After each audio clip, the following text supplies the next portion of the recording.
What is going on, everybody? Welcome back to the channel. Aftersound here, bringing you some GLG content today, Genesis League goals. We also stream right here on this channel every Tuesday, Thursday, and Sunday morning, so come by and say hello. All right, guys, well, we have a little bit more information now on what is to come in terms of the card combining aspect. Now, nothing is set in stone, but in the most recent town hall, Chiclet did say it was going to be in the hundreds, even hinted it could potentially be 400, which is in line with what we expect from something like Splinterlands common cards. Now, there are no rarities when it comes to the Genesis League goals card. All of the players, it's not like there's going to be one that's more rare than the other. They're just going to have all of their different stats. The only thing is that there will be gold foil versions in addition to obviously regular foil, but we don't know what it's going to look like for gold foil. So I just want to look at regular foil because the focus for this video is just playing with some numbers to see what is it going to look like in terms of an estimated cost of the overall, if you wanted to play the game, just to get enough cards to play at the lowest level. And then of course at the highest level, since I think that's where, elite competition will be. So as it stands right now, there's still a 25-cent minimum in GLUSD on the marketplace. They did say that they will remove that or lower it at some point, but let's just, we're just going to take that as an assumption for now. But more importantly, we want to look at the price of packs, for example, priced in GLUSD, and then see how many cards we need total. So I'm just going to run through a bunch of numbers here. Sorry, I don't have a fancy spreadsheet. I'm just kind of playing around with this to see what the overall numbers would look like. And then, we can kind of discuss further and converse further in the comment section below based on if I got anything wrong or if I'm not looking at this the right way. But from what we know, there's going to be 22 total players on a team. Specifically, what you need, though, are 8 starters, including a coach. So 7 players, 1 coach. You're going to be, 2 forwards, 2 defenders, 2 midfielders, and a goalie. So if you just look at those 8 cards, and you multiply that by the 400, right? You're looking at 3,200 cards that you would need in order to max out based on that 400 number. Well, let's take a look. Let's say you were to grab all the cards that you need right now. They're sitting at 25 cents. That's going to cost you roughly $800. Again, it's not perfect, but it's just an idea. Where I think this gets more interesting, though, is if you look at it from a pack value perspective, because I do believe a lot of these cards are selling for way below the amount that was in packs, right? So, for example, if somebody's selling this card for 25 cents or any of these cards for 25 cents, keep in mind that the packs that were open or the packs that were sold and these cards came from were sold for 5 GLUSD plus a voucher. So if we take a look at it from that perspective, right? So you need, 400 times 8. Now, if you divide this by the number of cards that you need, right? So let's say you open packs and you get the perfect amount. So let's divide this by 5 cards per pack. Oh, that's not divide. So 3,200 divided by 5 cards per pack. That's 640 packs that you would need to open. Multiply that by the roughly $5, and we're back at $3,000 to play at the highest levels. And this does not include the rest of your team. This is just for the players that are going to be your starters. You still would need substitutes and then reserves as well. But if you wanted to just go, straight like, this is my starting team, we're never going to substitute unless we absolutely have to. This is what I'm going to roll with, though. That's what it would cost just for your starting lineup and your coach. So we're seeing quite a wide range there.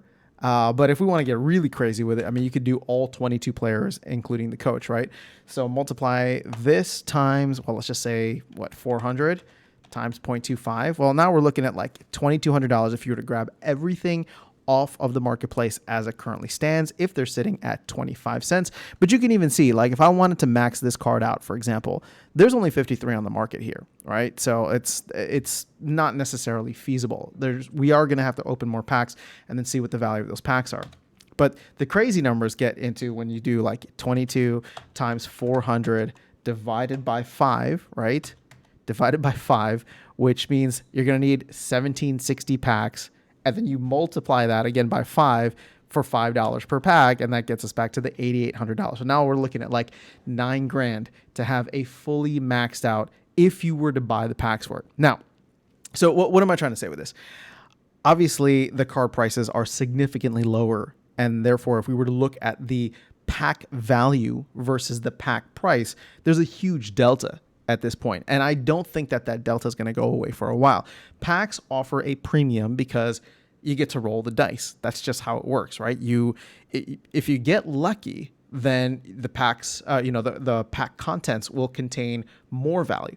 But on the whole, you're probably going to end up with a lot of cards that people don't necessarily want. It's the same thing with Splinterlands, and I'm sure many other trading card games. So if you look at it from that range, and again, I'm just pulling numbers out of these are all arbitrary, I'll say.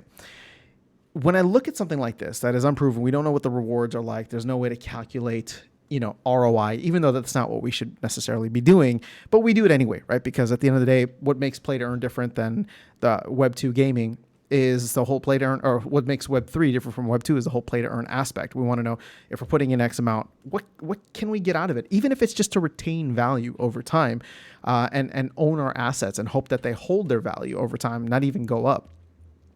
When I think about this and I compare it to Splinterlands, for example, if you wanted to get like a max deck right now, and obviously this is a very good time to get into Splinterlands versus other times when, card prices have been higher, it's about like $3,000, right? To get a max deck for Chaos Legion. That doesn't include everything, right? Because there's still Rift Watchers. If you play in Modern, there's still Untamed and Dice, which to me are completely out of reach. But if you wanted to be at least competitive and get like a max deck of Chaos Legion cards, it's going to run you probably like, between $3,000 to $4,000. Should it be the same with something like Genesis League Goals?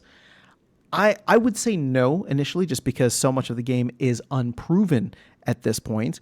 And at the end of the day, not everybody's going to be playing at the highest levels. So, if we want to take this back down, and we don't know what the overall aspect of this is going to be. We don't know what the overall leagues like in Splinterlands, for example. There's like bronze, silver, gold, diamond, and champion.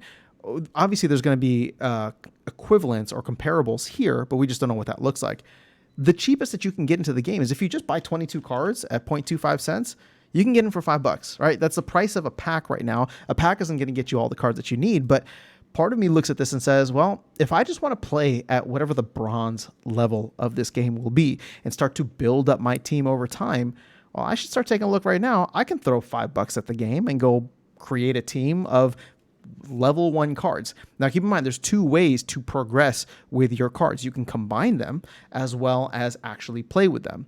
So in that way, we're looking at one extreme where we say it's anywhere from like $800 to $8,000 essentially to get like a max level deck versus just getting started.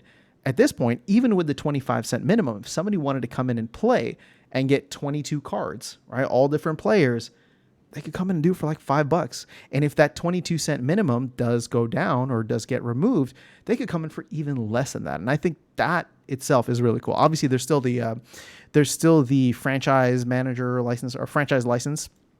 So that's going to be another $10.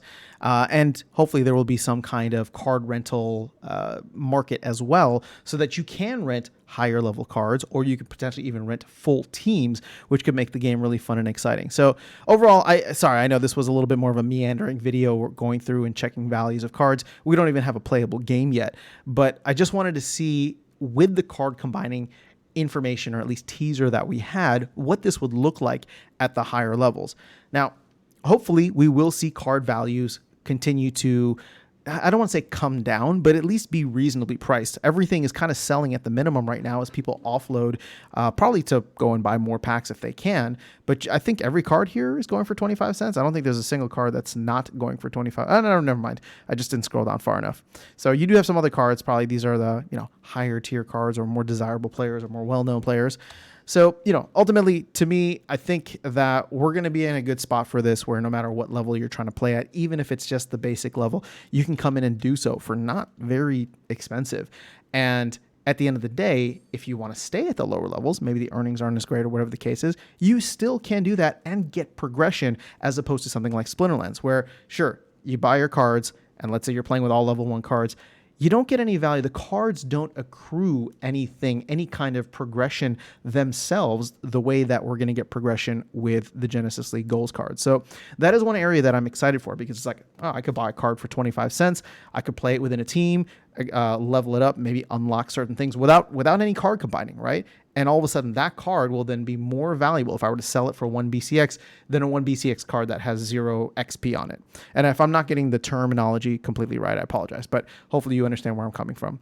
So, ultimately I'm paying a little bit more attention to the market now. Obviously this game is probably not going to come out for another month or 6 weeks, but in the meantime, it is interesting to think about. And when they do have the team management aspect rolled out, which should be coming out before the game actually is live, then I'm looking forward to potentially messing around and just looking at players and seeing who's popular and who's not, and maybe buying 1 BCX of each of those cards just to see if I can build a team based on something that I like. So keep an eye out for that. Let me know your thoughts, though. I'm very curious on how you are approaching the team building aspect and how you are planning your, we'll just call it, gaming budget for this overall.